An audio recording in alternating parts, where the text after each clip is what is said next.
16,068 परीक्षार्थी सफल हुए हैं और पेपर 2 में 8,531 परीक्षार्थी सफल हुए हैं, अर्थात दोनों पेपर को मिलाकर 24,599 परीक्षार्थी सफल हुए हैं। मैं इस अवसर पर अनुरोध करना चाहूंगा माननीय मंत्री महोदय से कि इस अवसर पर हम सभी लोगों को और आप सभी लोगों को संबोधित करें।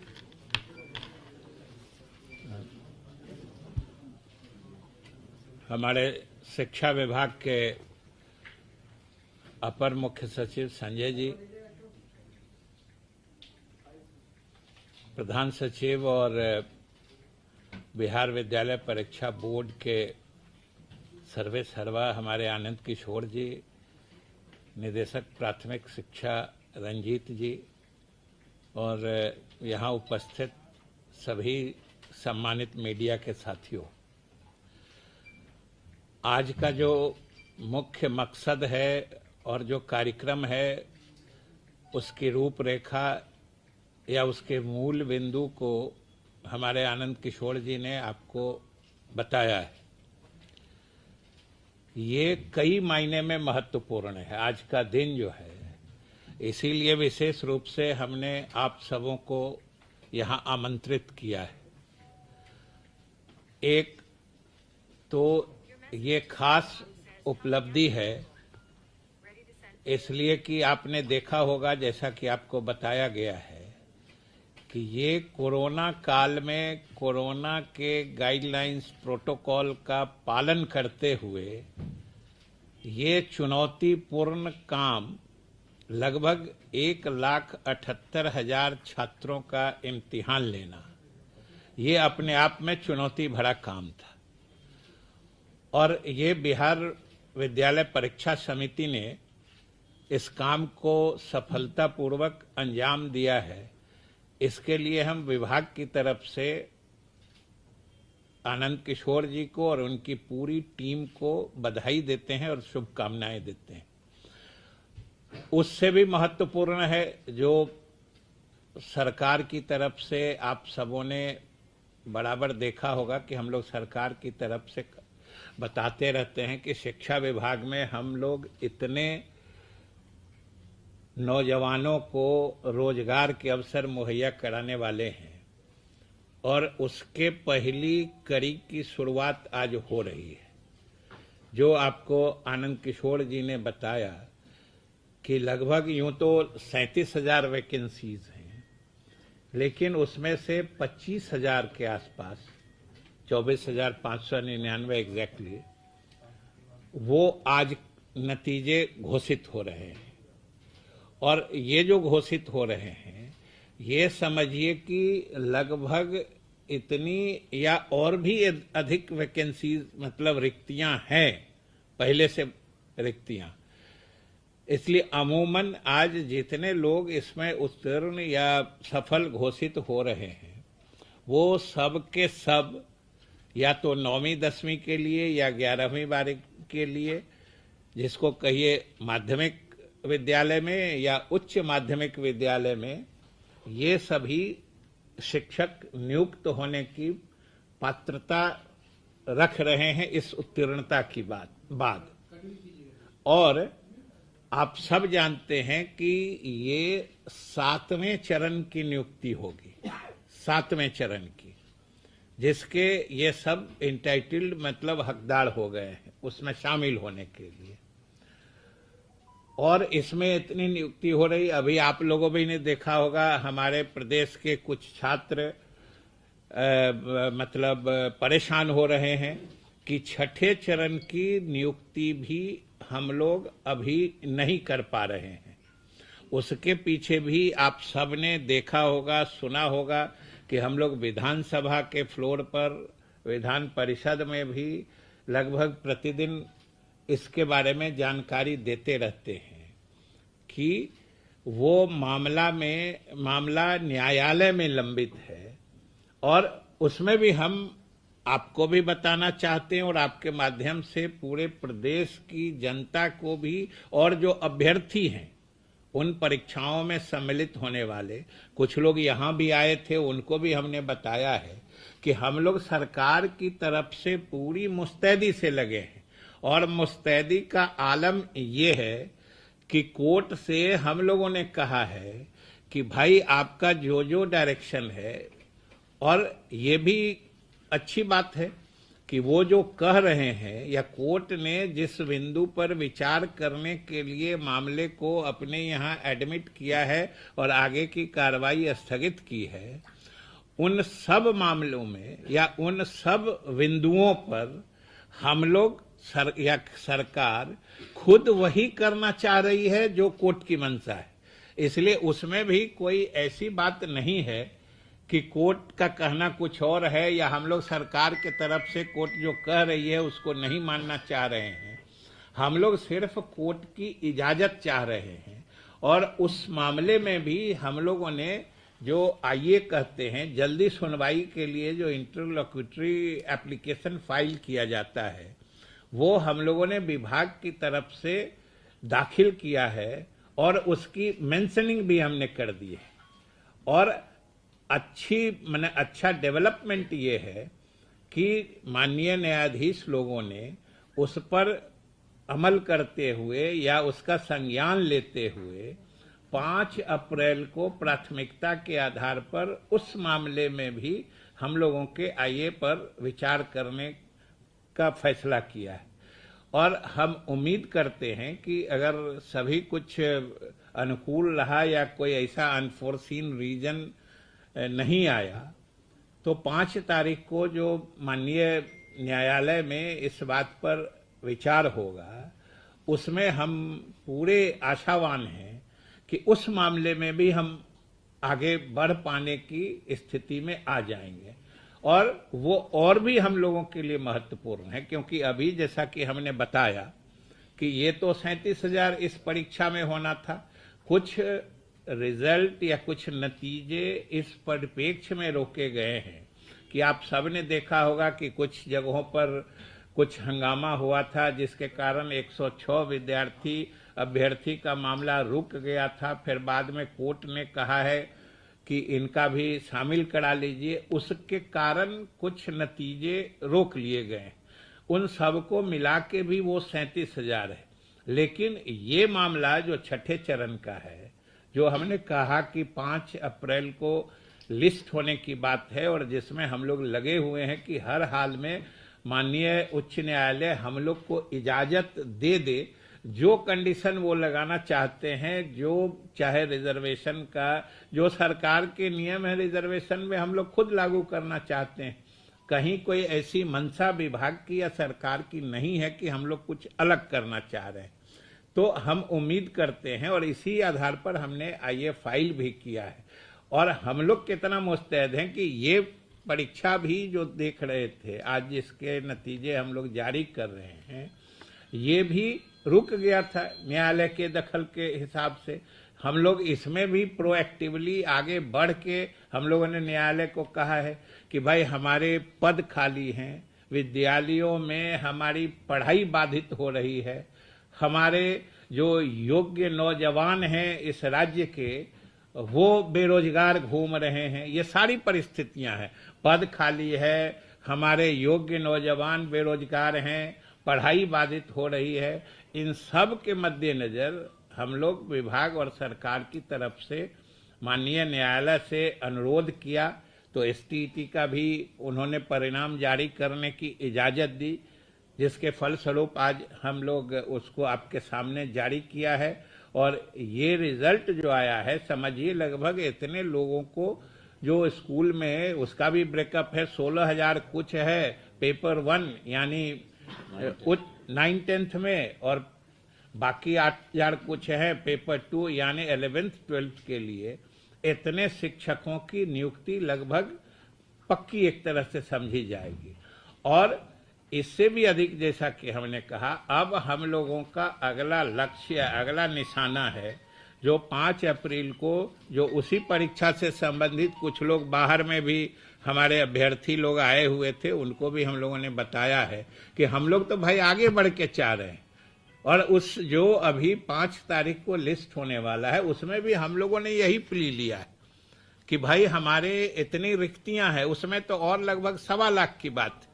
90,000 है, 30,000 है, कि इतनी रिक्तियां हैं, इतने हमारे नौजवान बेरोजगार हैं, और रिक्तियों पर नियुक्तियां नहीं कर पाने के कारण हमारे विद्यालयों में पढ़ाई बाधित हो रही है, हमारे बच्चे अध्ययन अध्यापन से महरूम रह जा रहे हैं। इसलिए हम लोगों ने निवेदन किया है और हम पूरी उम्मीद रखते हैं, हम पूरे आशावान हैं कि उस दिन भी, क्योंकि हम लोगों का वैलिड ग्राउंड है और कोई ऐसी हमारी अदरवाइज मंशा भी नहीं है, इसलिए हम समझते हैं कि उसमें भी हम सफल होंगे। और अप्रैल में जो उम्मीद है कि उसमें भी क्लियरेंस माननीय न्यायालय हमें इजाज़त देगी,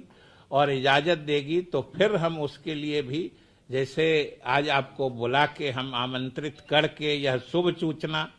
क्योंकि आप समझ सकते हैं कि आप सब लोग बिहार के ही हैं और बिहार के जो स्थिति है उससे जरूर हमदर्दी भी रखते होंगे कि हमारे विद्यालयों की जो स्थिति है शिक्षकों के बिना, या हमारे बेरोजगार जो परीक्षा दे दे के रिजल्ट के लिए सड़कों पर घूमते हैं, ये भी हम लोगों को, विभाग को या सरकार को बिल्कुल अच्छा नहीं लगता है। हम लोग भी चाहते हैं कि जल्दी से जल्दी नतीजे आएं। इसलिए विशेष रूप से, और आज इस सरकार ने जो वादा किया है बेरोजगारों को रोजगार देने का, रिक्त पदों पर नियुक्ति करने का, उसकी शुरुआत शिक्षा विभाग में हो चुकी है, जो आगे जाने वाली है। और दूसरी बात जो और महत्वपूर्ण है कि परीक्षाओं में, खास करके नियुक्ति संबंधित परीक्षा में, नियोजन संबंधी परीक्षा में, इतने बड़े पैमाने पर परीक्षाओं का आयोजन ऑनलाइन कराना, ऑनलाइन परीक्षा लेके और अंतिम तक इसका रिजल्ट प्रकाशित होने तक इसको सफलता के मुकाम तक पहुंचाना, ये बड़ा चुनौतीपूर्ण था, जिसको हमारे बिहार विद्यालय परीक्षा समिति ने बखूबी अंजाम दिया है। इसलिए हमने इनको बधाई भी दी है। यह भी एक अपने आप में मिसाल है कि जो आने वाला समय है, या जिस तरह का संदेह का वातावरण, कोई भी परीक्षा होती है, संदेह का वातावरण चारों तरफ फैल जाता है, उस परिप्रेक्ष्य में ऑनलाइन परीक्षाएं ही मात्र एक भरोसे का विकल्प बच गया है। क्योंकि इसमें हम जब विधानसभा के अध्यक्ष थे, अभी हमने वहां पे बहालियां की थी, आप में से बहुत लोग जानते हैं, और उसमें एक से एक मेधावी लोग आए हैं विधानसभा में, असिस्टेंट से लेके सब में बहाल हुए हैं। और उससे जितनी पारदर्शिता से और इतने वाजिब तरीके से ये बहालियां या ये नियुक्तियां हुई हैं, और यहाँ भी हो रही हैं। और आप सब जानते हैं कि बिहार विद्यालय परीक्षा समिति ने तो और भी अच्छा काम किया है, सभी नतीजे समय पर आ रहे हैं। अभी आपने देखा पेपर लीक कांड वाले में क्या हुआ, एक आया और सिर्फ उसका फोटो कॉपी, या आजकल जो सोशल मीडिया में आता है, उस प्रश्न पत्र को देख के, वो प्रश्न पत्र कहाँ गया था, जमुई गया था, किस स्कूल में गया था, वो ट्रेस कर लेना, वो स्टेट बैंक के लॉकर से जो निकला उस पॉइंट तक पहुंच जाना जो कहां से लीक हुआ था, ये सिस्टम की इफिशियंसी आप सबों ने भी महसूस किया होगा। और दूसरी बात है कि बाकी सब जगह भर दिन तो हमारे, अच्छा आप मैंने मीडिया के साथी ही लोगों ने कितना दिन लिखा कि आज दिन भर उड़ती रही अफवाहें पेपर लीक होने की। अब समझिए कोई पेपर 2 साल पहले का पेपर लीक करके कहीं से कहीं, सोशल मीडिया तो आजकल इतना मतलब लोग फ्रीली मैंने बेरोक टोक यूज करते हैं, जो उसमें कहीं से कहीं चला जाता है न्यूज। लेकिन इस तरह के माहौल में भी कोई कहीं से लीक साबित नहीं हुआ। उसमें भी वो जमुई वाला जो कांड था, हमने तो विधानसभा में भी कहा, आप ही लोग ईमानदारी से सोच के बताइए कि अगर स्टेट बैंक के लॉकर में, चेस्ट में हम अपना प्रश्न रखते हैं, इससे ज्यादा सुरक्षा का उपाय और क्या सोच सकता है? आप अपना, कोई आदमी अपना सबसे कीमती सामान या कीमती चीज कहां रखता है, सोच के बताइए। और शिक्षा विभाग और विद्यालय परीक्षा समिति ने तो जैसे घर के वैल्यूएबल सामान को जो सबसे सुरक्षित स्थान पर रखने का तरीका लोग अपनाते हैं, उस हिसाब से इसने स्टेट बैंक में रखा था उसके लॉकर में। और तब उसमें भी जो पेपर लीक किया, ये सुरक्षा के प्रबंध देखिए कि उसने किसी को दिया, 10 सेट में रहता है क्वेश्चन पेपर, उसने जिसको दिया होगा उसको वो पेपर भी नहीं आया होगा, वो सेट क्वेश्चन का मिला भी नहीं था। लेकिन हम लोगों ने सिर्फ अपने परीक्षा प्रणाली की परिशुद्धता और विश्वसनीयता बहाल रखने के लिए हम लोगों ने निर्णय लिया कि एक बार इस तरह के समाचार या इस तरह की बात आ गई है संज्ञान में, तो फिर भी उसका हम लोगों ने कैंसिल करके फिर से परीक्षा हो रही है। ये भी हम लोग आश्वस्त थे जो उससे कहीं कोई लीक होके किसी ने नाजायज फायदा नहीं उठा लिया था, न उठा पाया था। फिर भी हम लोगों ने कि एग्जाम के सिस्टम पे, हमारे परीक्षा प्रणाली पर किसी के दिल में कोई शंका, शुबा, शक की गुंजाइश नहीं रहे, इसलिए हम लोगों ने उसको रद्द करके फिर से परीक्षा ले रहे हैं। और इस तरह के कठिन परिस्थिति में, चाहे कोरोना हो या आज एग्जाम लेने के जो तरीके हैं, उसमें विद्यालय परीक्षा समिति ने जिस ढंग से अच्छे से जो एग्जाम की सैंक्टिटी होती है, कदाचार मुक्त यथासंभव करके और समय पर नतीजे निकाल दे रही है, यह अपने आप में एक बड़ा ही सराहनीय और प्रशंसनीय कार्य है। हम इसके लिए भी बोर्ड को बधाई और धन्यवाद देते हैं सरकार और विभाग की तरफ से। और हम समझते हैं कि आज तो एक और समझिए सफलता का नया अध्याय जुड़ा है, और आने वाले समय में जो हमारा रोड मैप है या अगली प्राथमिकता जो वो 90,000 और 30,000 दोनों मिला के लगभग 1.25 लाख हमारे बेरोजगार जो नौजवान हैं, योग्य नौजवान, वो शिक्षक में नियुक्त होंगे, उसकी मतलब उसके लिए भी हम लोग पहल कर रहे हैं और हम पूरी उम्मीद रखते हैं कि हम उसमें सफल होंगे। तो आज के लिए यही विशेष सूचना, शुभ सूचना आप लोगों को भी देनी थी और आप लोगों के माध्यम से बिहार की जनता को भी देनी थी। और हमारे जो नौजवान निराश हो रहे हैं, जो छठे चरण वाले हैं, हम उनको भी कहना चाहते हैं, कुछ लोग आए थे, बाहर में भी थे, कि वो थोड़ा सा धैर्य रखें। जब इतना धैर्य रखें तो बस अब थोड़े से धैर्य की जरूरत है, उनका मामला भी साफ हो जाएगा और उसमें से भी जितने योग्य उम्मीदवार होंगे वो सब भी नियोजन के हकदार हो जाएंगे आने वाले कुछ ही दिनों में। तो इन्हीं चंद शब्दों के साथ आप सब लोगों को धन्यवाद भी है। आज जैसे आप लोग आए हैं, क्योंकि एक चीज जान लीजिए, शिक्षा विभाग का कार्य क्षेत्र से लेके इसकी जो विस्तीर्णता है, विस्तार है, वो आप सब जानते हैं कि हर गांव के हर वार्ड तक इसका फैलाव है। इसमें हम मानते हैं कि हम लोग चीजों को सुधारने की कोशिश कर रहे हैं और उसमें आप मीडिया के लोगों का हमें सकारात्मक सहयोग न सिर्फ अपेक्षित है, बल्कि उसके बिना हम लोग कारगर ढंग से, इफेक्टिव ढंग से काम नहीं कर पा सकेंगे अगर आपका जो सक्रिय और सकारात्मक सहयोग नहीं मिलेगा। आप सहयोग देंगे, जैसे कैसे आप तो भर दिन एक आदमी अगर निकाल देते हैं, जो भर दिन उड़ती रही अफवाह है, इसी में सब कुछ क्लियर हो जाता है। जो सही में लीक नहीं हुआ, लेकिन ये भी सोचने की बात है कि आखिर अफवाह उड़ाता चलाता कौन है। अफवाह उड़ाने वाले की मकसद या उसकी मंशा क्या हो सकती है।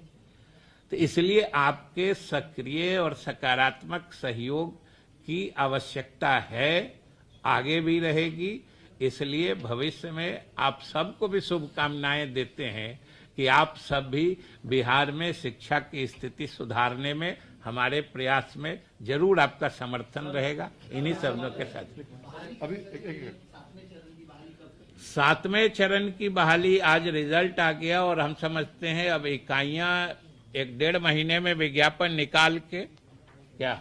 जो हमारे नियुक्ति का ये पूरा करने के बाद छठी पूरा होते ही छठा। हाँ, ये तो छठा वाला आ रहा है ना अभी तो, क्योंकि ऐसा है कि बहुत सारे अभ्यर्थी छठवीं में भी